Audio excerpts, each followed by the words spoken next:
E é importante que nós, católicos, tomemos consciência de que muitas coisas acontecem, aparecem, tudo para ajudar a nossa fé. Mas a igreja, ela não nos obriga a nós acreditarmos em nada que aconteceu depois da morte do último apóstolo. Por quê?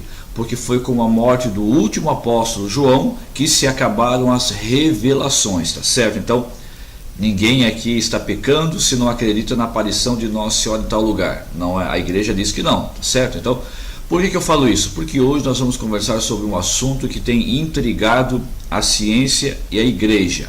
A Santa Túnica de Argenteuil. Não sabe o que é? Presta atenção. Numa igreja de Argenteuil, cidade hoje absorvida pela Grande Paris, venera-se uma túnica que, seguindo a tradição, seria a mesma usada por Jesus na sua paixão. A mesma, portanto, que os algozes romanos, vendo que era inconsútil, isto é, formada de uma só peça sem costuras, lançaram a sorte para não ter que dividi-la entre eles. Utilizando-se de equipamentos mais avançados, a ciência moderna foi analisar a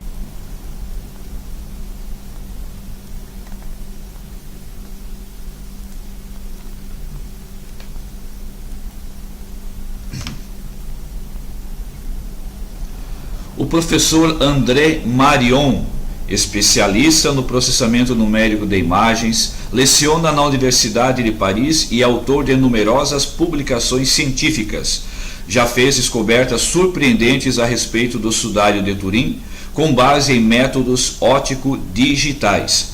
Para o trabalho, o professor Marion localizou nos arquivos da Diocese de Versailles chapas tiradas da túnica em 1934. Estavam bem conservadas. Sobre elas, ele aplicou as técnicas de digitalização de imagens, baseadas em scanner e computadores poderosos. É de se salientar a precisão do método, que chega a ter de 10 a 20 milésimos de milímetro. Assim, ele pôde mapear as manchas de sangue que não são facilmente perceptíveis num primeiro olhar. Ele comparou o mapa obtido com as manchas de sangue, aliás, minuciosamente estudadas, do sudário de Turim. Porém, desde logo surgiu uma dificuldade. O santo sudário envolveu o corpo de Nosso Senhor esticado e imóvel no sepulcro, enquanto a túnica de Argenteuil fora portada por ele vergado sob a cruz, caminhando com passo cambaleante, desequilibrando-se e caindo na arruela pedregosa, imensamente enfraquecida por desapiedadas torturas. Se ainda imaginarmos Nosso Senhor segurando com suas mãos a extremidade da cruz na altura do ombro, é fácil supormos que a túnica deve ter formado pregas. Essas pregas raspavam nas chagas abertas nas divinas costas, enquanto a parte da frente da túnica ficava solta por efeito da curvatura geral do corpo.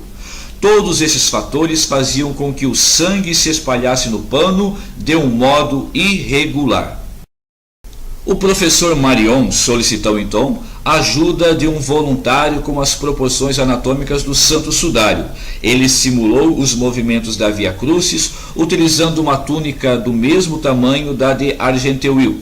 Os movimentos foram repetidos várias vezes e, entre outros esclarecimentos, uma grande dúvida da ciência ao longo desses 2000 anos ficou esclarecida. Jesus teria carregado a cruz inteira para o Calvário ou apenas a parte de cima, chamada patíbulo? São Mateus, São Marcos e São Lucas mencionam Jesus carregando a cruz e Cirineu o ajudando a carregar também a cruz.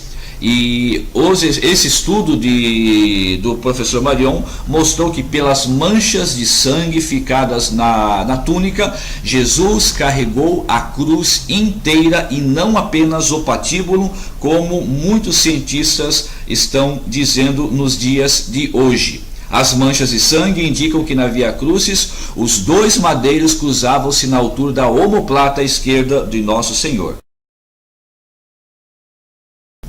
A conclusão do professor Marion sobre o estudo na túnica de Argenteuil foi a seguinte: É muito difícil imaginar que falsários tenham tentado correlacionar de modo tão perfeito o sudário de Turim com a Santa Túnica de Argenteuil.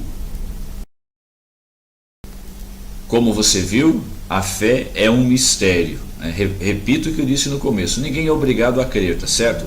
Apenas escolhi hoje esse tema para mostrar que há muitos mistérios que podem nos ajudar a cada vez mais amarmos a Jesus. Que Deus te abençoe e até o nosso próximo encontro.